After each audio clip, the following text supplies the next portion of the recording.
राजकीय, सामाजिक, क्रीडा,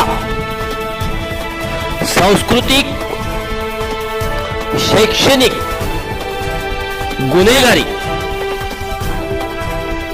जे दिसतंय तेच दाखवतो TV9+.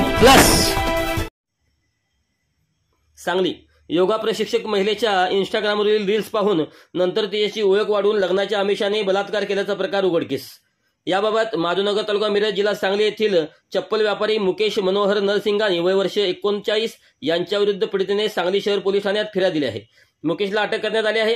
मुंबई परिसरातील 29 वर्षीय घटस्फोटित महिला योग शिक्षक आहे. तिथे इंस्टाग्राम अकाउंट आहे. योगाचा रील्स पाहून सप्टेंबर 2023 मध्ये मुकेश तिच्याकडे आकर्षित झाला. त्यानंतर त्याच्यात मेसेजची देवाणघेवाण सुरू झाली. दोघांची चांगली ओळख झाल्यानंतर ते एकमेकांना भेटायला लागले. मुकेश हा विवाहित असतानाही त्याने तिला लग्नाचे आमिष दाखवले. त्यानंतर सांगलीतील लॉजर आणि मेरा रोड भाईंदर परिसरातील लॉजवर त्याने तिच्याशी शारीरिक संबंध ठेवले. मुकेशने लग्न न करता फसवणूक करून शारीरिक संबंध ठेवल्याबद्दल त्याच्याविरुद्ध गुन्हा दाखल करण्यासाठी पीडिताने संजयनगर पोलिसांना हा प्रकार सांगितला.